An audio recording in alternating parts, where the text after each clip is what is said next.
Hey everyone, it's Nina.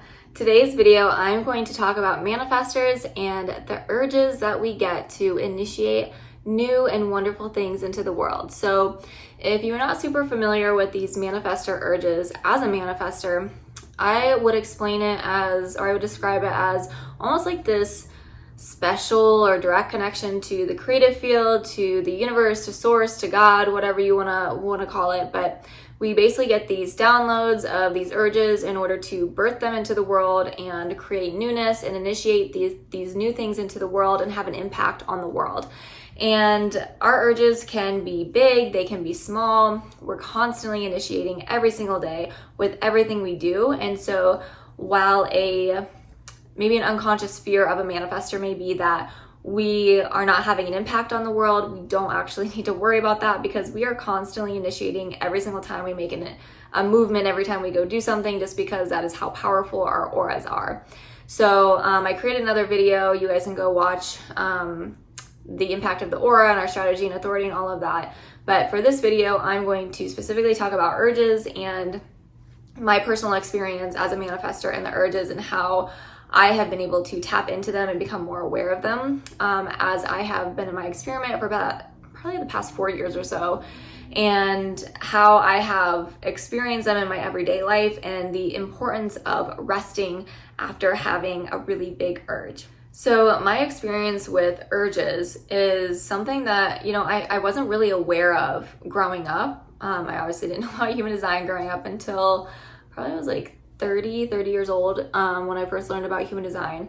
And so I wasn't really aware. And as I've looked back on my entire life to say, oh, where did I initiate or birth these new urges into the world? I can see like different projects and different things that I worked on, whether it was like, working on a yoga project and starting my YouTube channel and different things like that. And after I found out about human design, I was like, oh, I get these powerful urges. What does that mean? But because I was living my life like a generator, I was so burnt out that I didn't have the energy to actually execute or, birth these new things into the world. And so there was actually a really big period of time, probably about a year or so, where I wasn't really working and I was sleeping in every day. My body was just like recovering, and that rest time where I wasn't like pushing myself mentally, emotionally, physically, like every single day from the time that I get up to the time that I went to bed, it was almost this very restorative time period for me. So not having a job was actually a really big blessing for me to decondition before I even knew about human design, because for the first time in my life, I was giving myself rest. And when I was doing that, I was actually allowing space for these big urges to come through for me.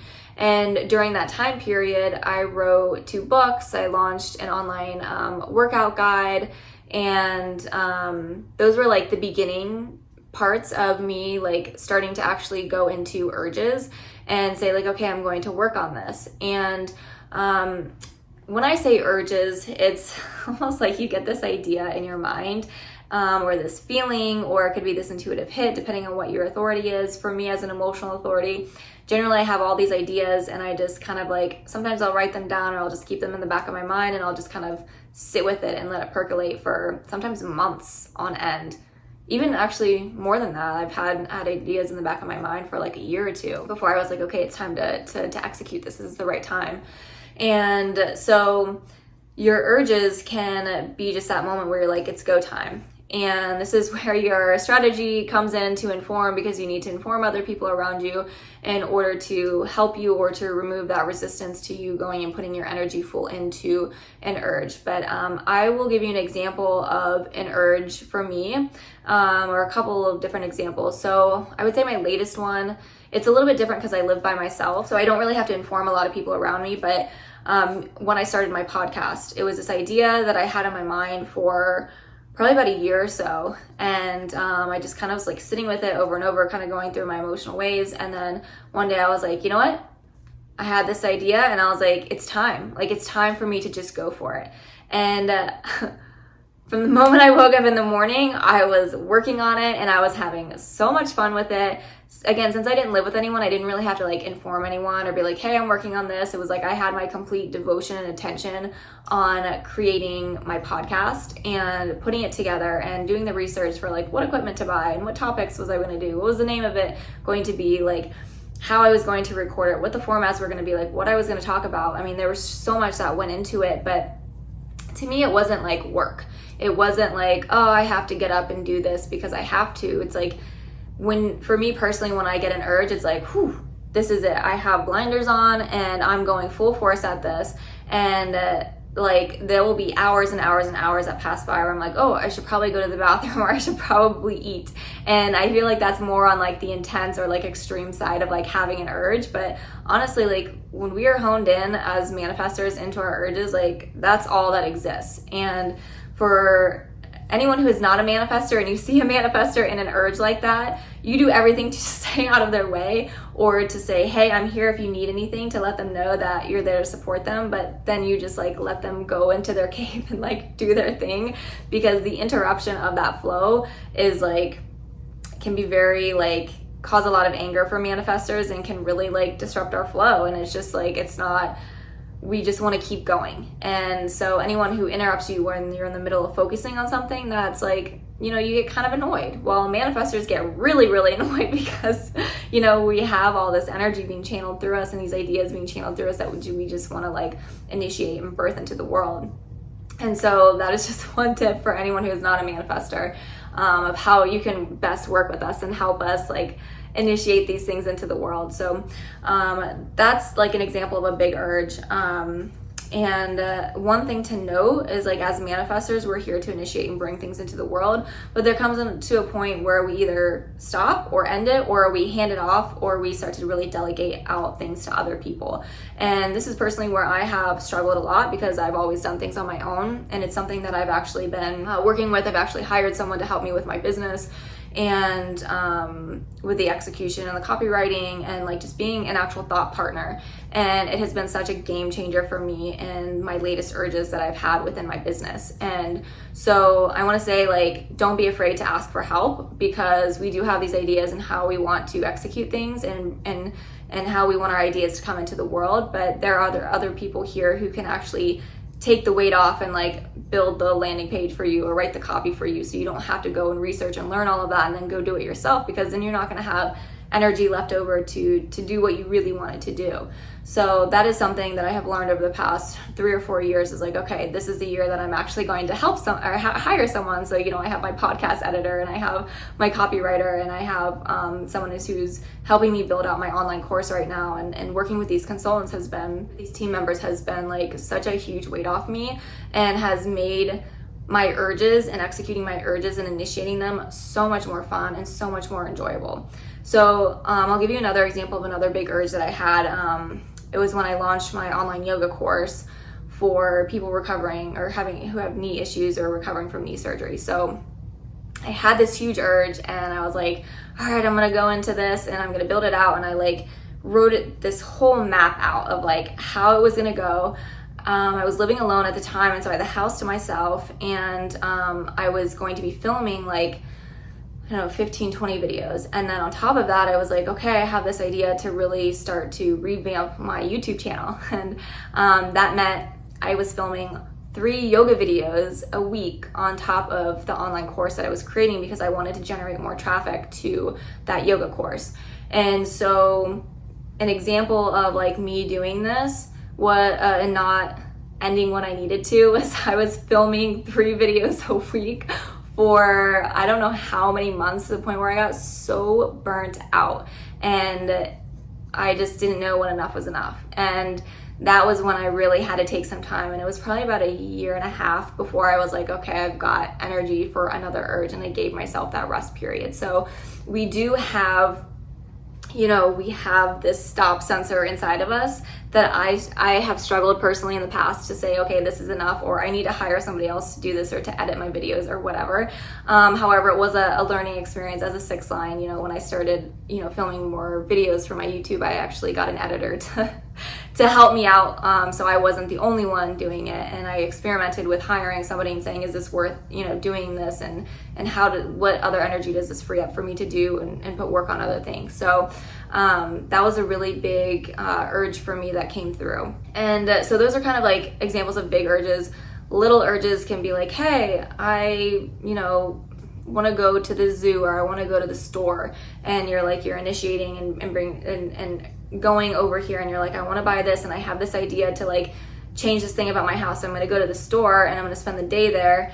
And it's like this smaller, medium-sized urge that really doesn't mean much, but it's like you're initiating, you're creating, you're birthing this new awareness into the world of like this creative idea that you have, and it has impact on other people who are going to see, say you go to the store and you have this whole plan and this urge to like redo an entire room in your house. Well, you're going to go to the store, you're going to pick out, you have this vision of whatever it is that you're going to put in the room, the colors of the walls that you're going to paint, and the little trinkets that you're going to buy, and like things that you're going to decorate your house with. Well, you're going to bring that beauty into your home, and you're channeling this urge into this project that you're doing, and then you're going to have an impact on other people, because you are going to the store and you're going to run into somebody and you're going to be like, yeah, this is what I'm doing, and then it's going to spark this idea in them to go do something. So you can see how you initiating something is going to initiate other people into doing things that they weren't aware of.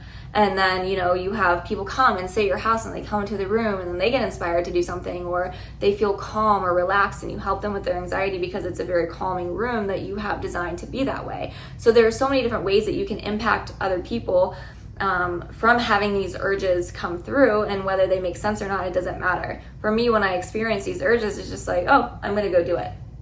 And so, that's more of an example of like a smaller urge. But again, if you want to reduce resistance to other people, or you want other people to help you, just over-inform and let them know, the people around you that are going to be affected by your energy or you coming and going, like letting them know what you're doing so that they can support you or get out of your way when you are going and actually doing that urge. So that is just an example of how I became aware of what an urge really means, or what it actually is like. Because again, like there are times these urges can last just one day, and some can last for weeks or months on end. I think part of it is how much rest time you've had in between, how many people you have helping you, how aware you are of where you're giving your energy and your attention to, because that can quickly drain your energy and not leave you with enough energy to finish your urge in the way that you would like to, or finish that project that you're creating and bringing into the world.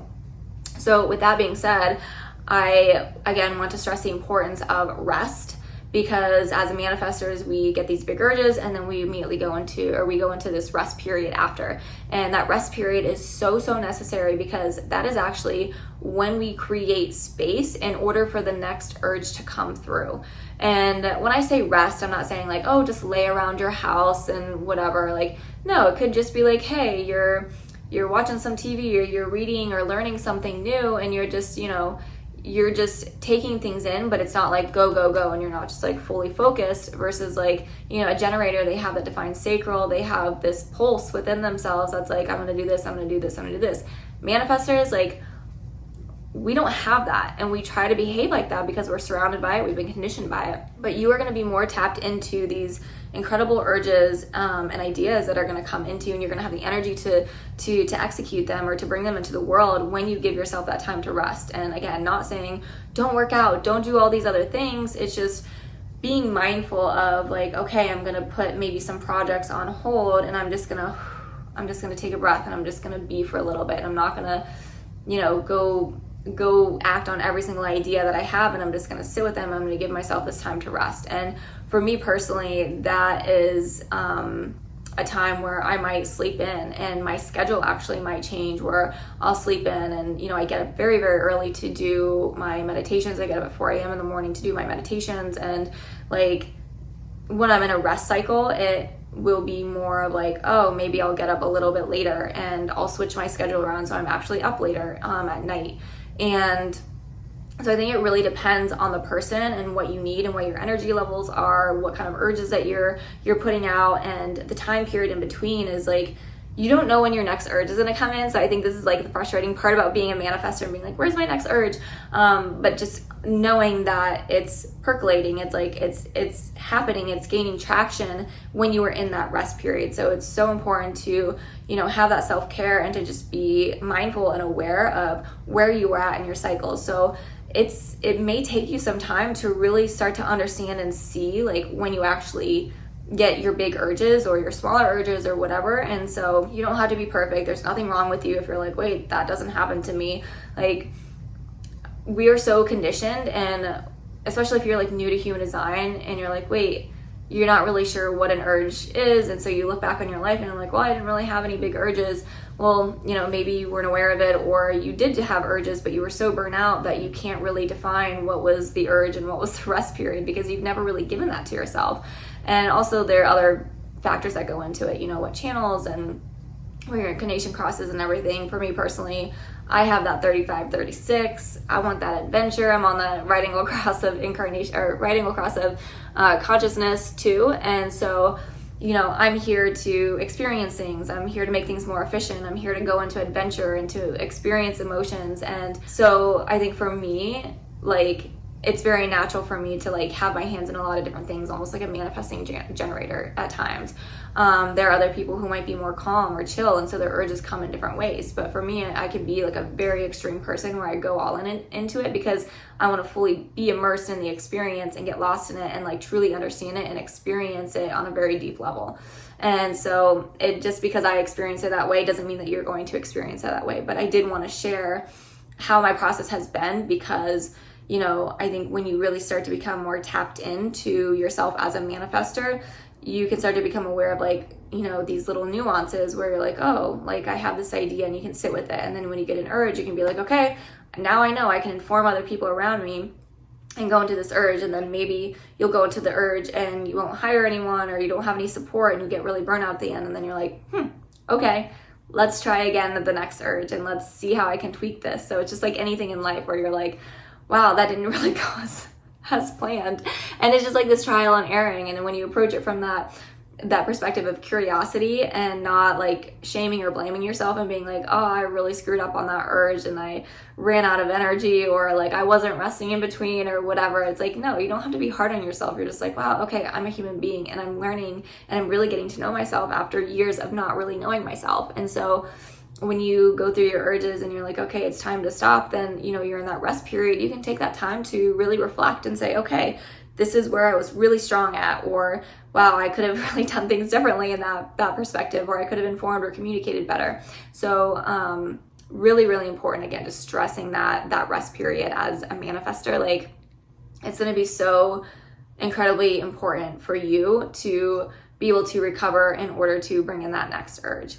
And I think that is all that I have to say about manifestor urges. So I have talked about this in other videos, but I wanted to do like one soul video because I'm doing these series of videos for manifestors to go a little bit more deeper into our nuances about our types and what we experience. So I hope that you have enjoyed this. I am curious to see how other manifestors experience their urges, big, medium, and small, and also how it has worked out for you, or maybe not worked out for you at all, and things that you have learned that may be helpful for other manifestors out there. And then also for people who are not manifestors and you're here to learn a little bit more about us, thank you so much for watching this video. I'm curious what your experience has been in observing and being around other manifestors when they are in an urge or when they are in a rest cycle, and what has that felt like for you. I would love to hear what your perspective and your experience has been. So all of you, just please leave something in the comments, just letting us know. It's so helpful. I come back to the comments and I learn so much from other people, things that I can actually apply and experiment with, and I'm so grateful for hearing from all of you. So again, thank you guys so much for watching, and I will see you in the next video. Bye.